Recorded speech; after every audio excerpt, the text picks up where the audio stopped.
Hola, ¿qué tal? Bienvenidos a otro programa más de Dominó Político, este programa que lo hacemos con mucho gusto para todos ustedes y para todo el estado, aquí desde nuestras oficinas, nuestros estudios en Saltillo, Coahuila. Y llegamos a todo el estado, empezando aquí en Saltillo a través de NRT. Llegamos al canal 6 aquí en Saltillo, Arteaga y Ramos Arizpe. También llegamos a través de NRT, llegamos a Monclova, toda la región centro, Monclova, Castaño, Frontera, etc, hasta Cuatro Ciénegas, hasta Ocampo, por allá llegamos. También llegamos a través de NRT, llegamos a la región carbonífera. Un saludo allá para Musqui, Sabinas y Rosita, Juárez, Progreso. También llegamos a los cinco manantiales. Y a Piedras Negras llegamos a través del canal 9 en Econocable, canal 9, y también para Cuña, canal 8. También nos pasamos para La Laguna, llegamos a La Laguna a través del canal 10 de San Pedro de las Colonias, en Parras, en el canal 10.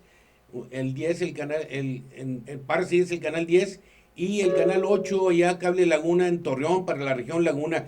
Y bueno, estamos en una pandemia y tenemos vía telefónica a nuestro amigo allá desde Torreón, el licenciado Luis García Abusaid, Luis Fernando García Abusaid. Y pues acudimos a él porque escribe hoy una nota, él escribe en Milenio, una nota que me pareció importante. Buenos días, ¿cómo estamos, Luis? Muy bien, mi querido Javier, a tus órdenes. Muy agradecido por la oportunidad de compartir con tu radio escuchas que llegan a prácticamente a todo el estado de Coahuila las reflexiones del artículo que publiqué en Milenio Diario el día de hoy. Oye, Luis, estamos en una guerra con un enemigo invisible. Es una guerra mundial, ahora sí es mundial, todo el mundo, no es de que un país contra el otro, que le dicen varios países contra, no, es mundial y contra un invisible que nos tiene de rodillas, parece que nos tiene de rodillas porque no hayamos qué hacer y estamos inofensivos ante ese enemigo. Híjole, hace mucho que no pasaba, me acuerdo, bueno, la historia dice que hubo una ya empezando el siglo pasado, murieron cerca de 40 millones, pero ahorita nos tiene bocabajeados. ¿Cómo lo ves tú? Y lo que hablas tú, allá en Asia ya va en picada, va hacia abajo ya el coronavirus, y en Italia, España, Francia, Estados Unidos, va subiendo. ¿A qué se debe? Según tu artículo.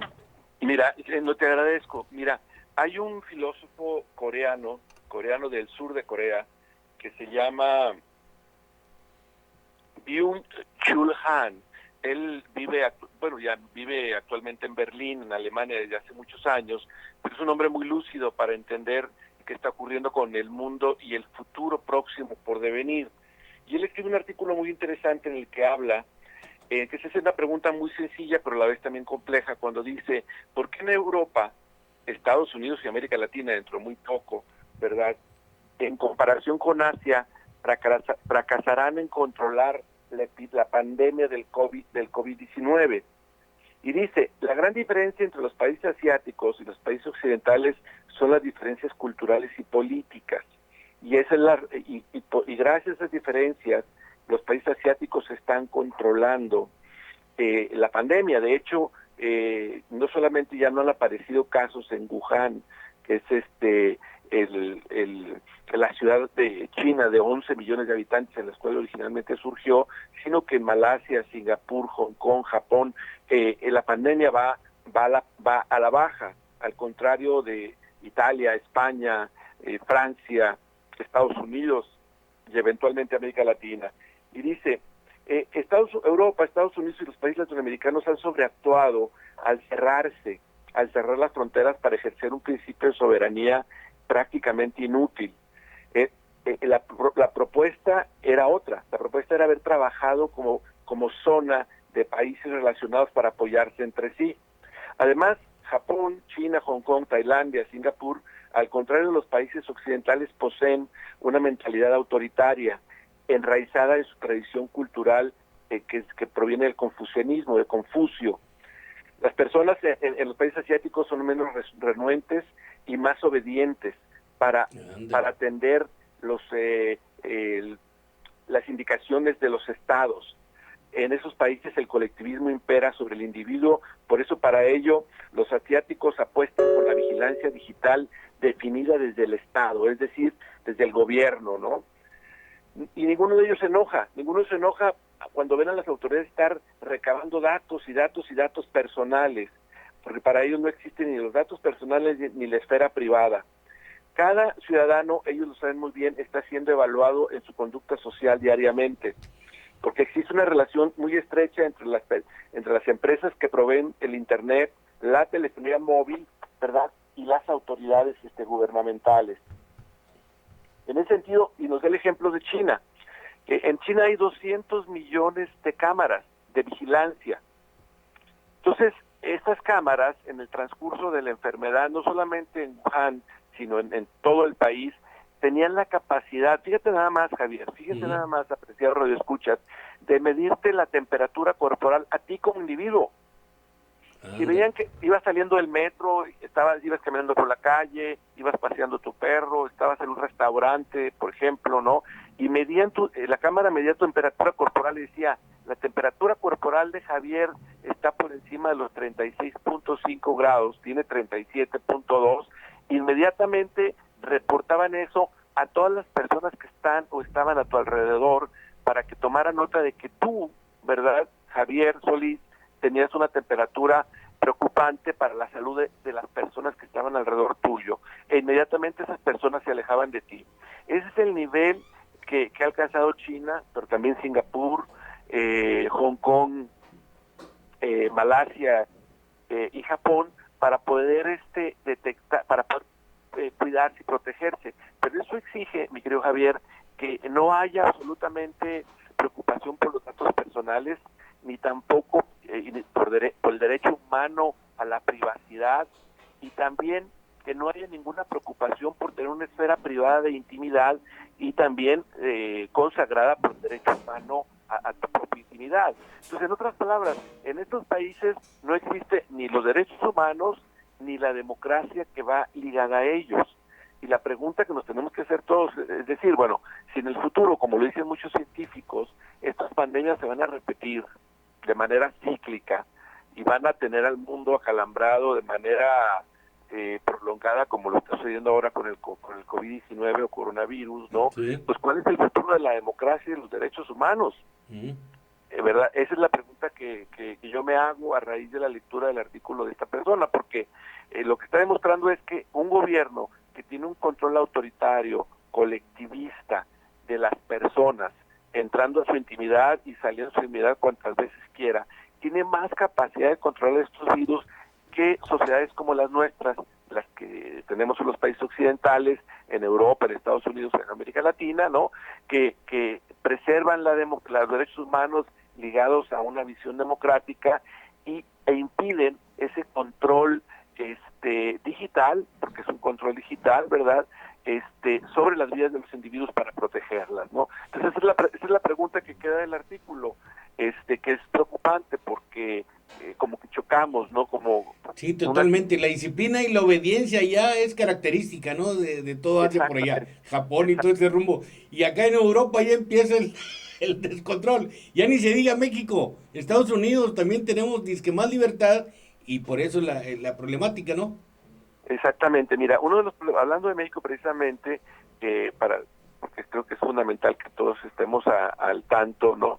El gobierno federal nos ha dejado en una orfandad, nos ha dejado como huérfanos, ¿no? Y un abandono que es importante tomar en cuenta. Es decir, si nosotros no hacemos lo que tenemos que hacer como personas y como familia, difícilmente el gobierno federal lo va a hacer. Y es muy sencillo, mira, y es importante que nos escuchan lo piensen de esta manera. Está pasando, y sobre todo nuestros escuchas que tienen que trabajar en el mercado informal, no hay que olvidar que el 53%, el 57% de los mexicanos trabajan en el mercado informal, no tienen seguridad social, no tienen prestaciones de ningún tipo. O sea, es gente que tiene que salir a las calles a trabajar todos los días, porque no hay un sistema social que los ampare. Bueno, idealmente lo fue el Seguro Popular en su momento, pero como se transformó en INSABI y todavía no termina de consolidarse esa transición, ese 57% de mexicanos que trabajan en la economía informal pues están desamparados, Javier. Sí.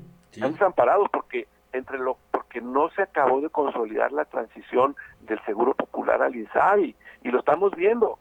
Abre cualquier periódico en cualquier día, vas a ver que inclusive hay gente de los mismos hospitales que se revela ante sus directores, ¿no? Porque no tienen herramientas para contener a las personas que van a llegar en algún momento dado con sospechas de infección o infectadas en su momento, ¿no? Entonces sí es muy importante que ante esa situación, indistintamente que las personas tengan que salir a trabajar, ¿verdad? Porque de otra manera no pueden comer, ¿no? Sí haga un esfuerzo por cuidarse lo más posible, en términos del distanciamiento social, en términos de usar la mascarilla, que es bastante inefectiva, pero al menos psicológicamente te crea la idea de que es útil, ¿no? Pero aquí el distanciamiento social es clave, y se puede confinar la familia que no trabaja, ¿verdad? En casa es ideal, y la persona que trabaja, pues, seguir los protocolos al regresar a su casa, de quitarse la ropa, lavarla de inmediato, dejar los zapatos afuera, porque pueden venir contaminados por muchos lugares por los cuales camina, de lavarse inmediatamente las manos, no solamente al entrar a la casa, sino a lo largo del día, unas 6-7 veces, para que esté lo más blindado posible. Porque insisto, mi querido Javier, si nosotros no nos cuidamos, ya sea que estemos en economía informal o formal, o vivamos como diré, digamos, un trabajo de consultoría, ¿no? Como es mi caso, ¿no? No nos cuidamos nosotros, nadie más nos va a cuidar, ¿eh? Eso que nos quede claro.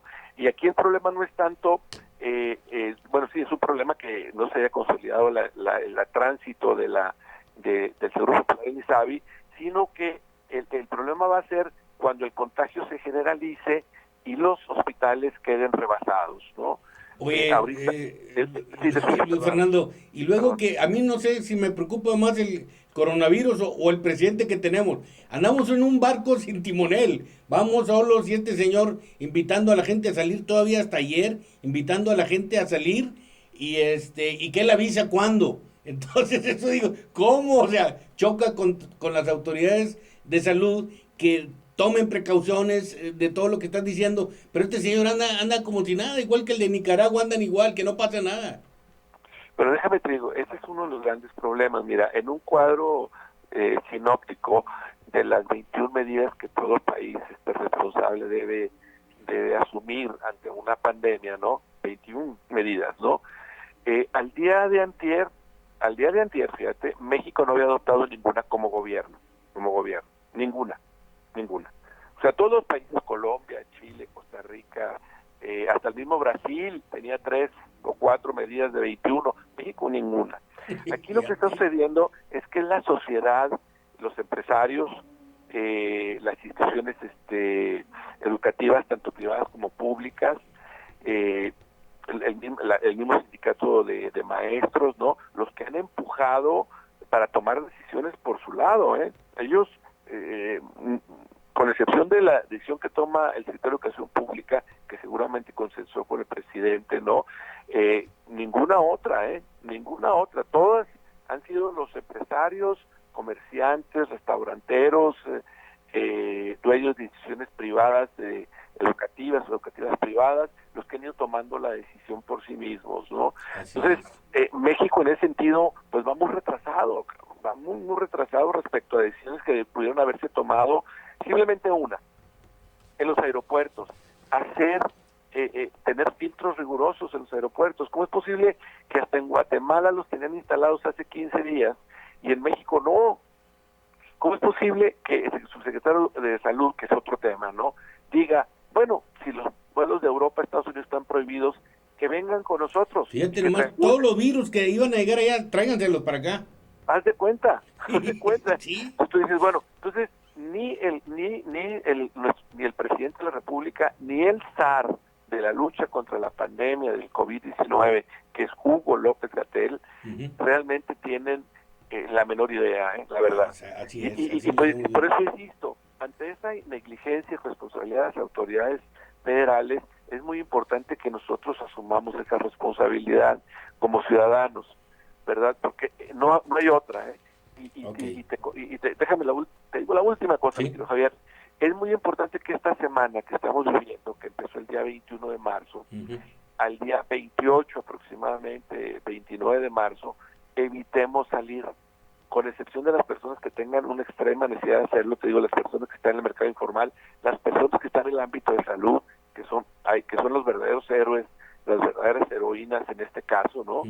Que no salgamos, porque si evitamos el salir y el contacto con otra gente, la curva que pudiera dispararse muy, muy arriba exponencialmente con contagios puede mantenerse a la baja, ¿no?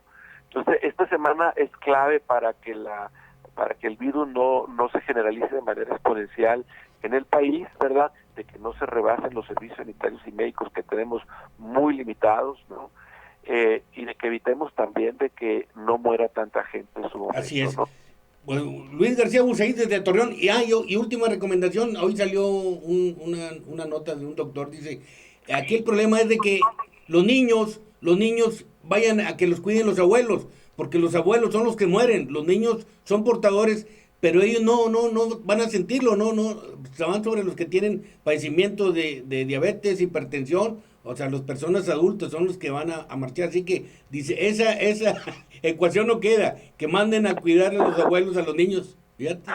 Sí, no, aquí eso lo olvidaba decir, pero es muy importante. En el crecimiento de la pandemia a nivel mundial, la población de 60 años y más está siendo la más afectada. Es decir, claro, y es mucho más grave si la persona que es muy común, porque es de esperarse, ¿no? De 60 en adelante, que pueda tener diabetes, que pueda tener hipertensión, que pueda tener obesidad también, o que pueda tener algún problema respiratorio. Es decir, si se cumplen esas condiciones, mi querido Javier, sí, las posibilidades de que el virus sea letal son mayores. Ahora, ojo con los jóvenes, y ojo también con los niños, no tanto, pero con los jóvenes sobre todo, que no se piensen invencibles, que no se piensen supermanes, ¿no? También está afectándolos de manera significativa, no tanto como los adultos mayores, a los cuales hay que cuidar lo más que podamos, porque no queremos que en un momento dado, ya está ocurriendo en España, ya ocurrió en Italia, ¿no? De que lleguen los adultos mayores al hospital y los médicos tengan que elegir entre la vida de él o de ella, ¿no? Adulto mayor, que la de un joven, ¿no? Con más posibilidades de sobrevivir. Ok.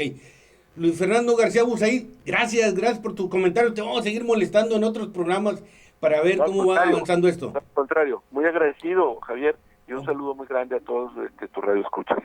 Gracias, un saludo. Gracias. Bye. Bien, nosotros vamos a un corte, aguántenos un corte y ahorita regresamos.